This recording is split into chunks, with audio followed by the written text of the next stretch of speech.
Bwana wetu Yesu Kristo asifiwe. Mpendwa mtazamaji wa MHAE TV, karibu sana kwenye kipindi chetu cha mkate wa leo. Bado tunaziangalia ahadi za Mungu zilizoandikwa kwa ajili yetu katika Biblia, na zimekuwa za baraka sana ahadi hizi.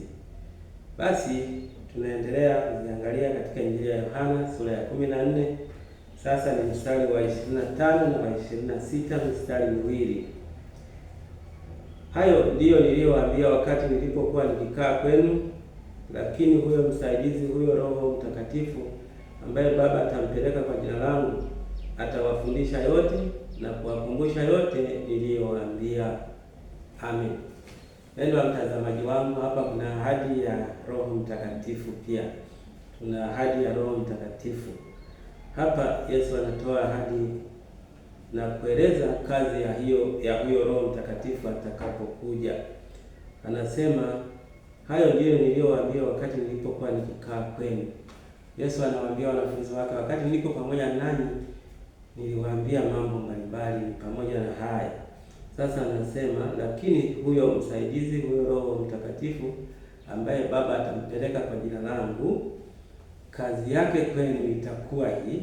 Ya kwanza, anasema atawafundisha yote yepi niliyowaambia. Atawafundisha yote yepi? Kunihusu mimi Yesu Kristo, kuhusu ufalme wa Mungu, kumhusu Muumbaji, kumhusu yeye Roho Mtakatifu. Atawafundisha yote. Yote maana yake yote. Jambo la pili, anasema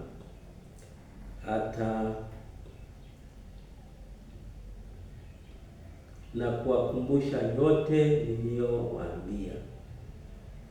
Atawakumbusha yote niliyowaambia.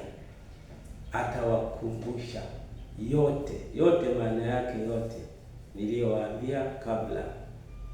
Atawakumbusha kwamba Yesu alisema, Yesu aliwaambia hivi, Yesu aliwakataza hivi, Yesu aliwaelekeza hivi. Atawakumbusha mambo yote.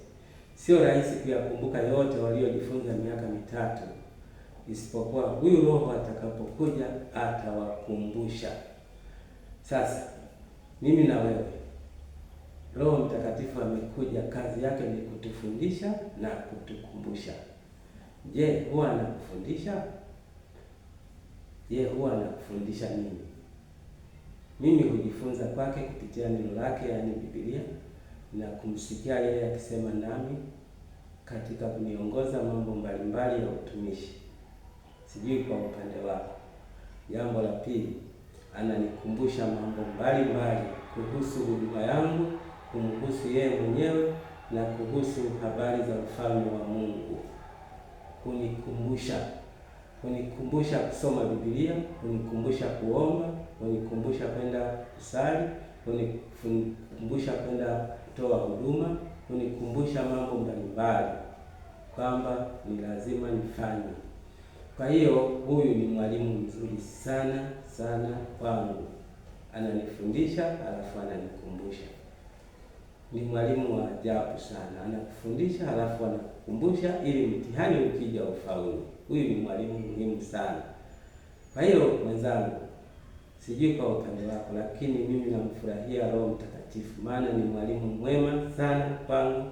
Ananifundisha halafu ananikumbusha, halafu mwisho wa yote ninajikuta ninafanya sawa sawa na alivyo kumfundisha na kunikumbusha. Ninakutakia na wewe kipawa hiki kiingie ndani yako, kiwe ndani yako, kifanye kazi hizi kwa ajili yako. Ziko na nyingine tutaona huko mbele kazi zake, lakini hizi ndizo ahadi alizoahidi pia kwa Roho Mtakatifu kwamba atakuja kutufundisha, atatukumbusha. Akubariki Mungu Baba na Mwana na Roho Mtakatifu, kazini kwako, nyumbani kwako, shambani kwako, ofisini kwako na maishani mwako mote. Amen.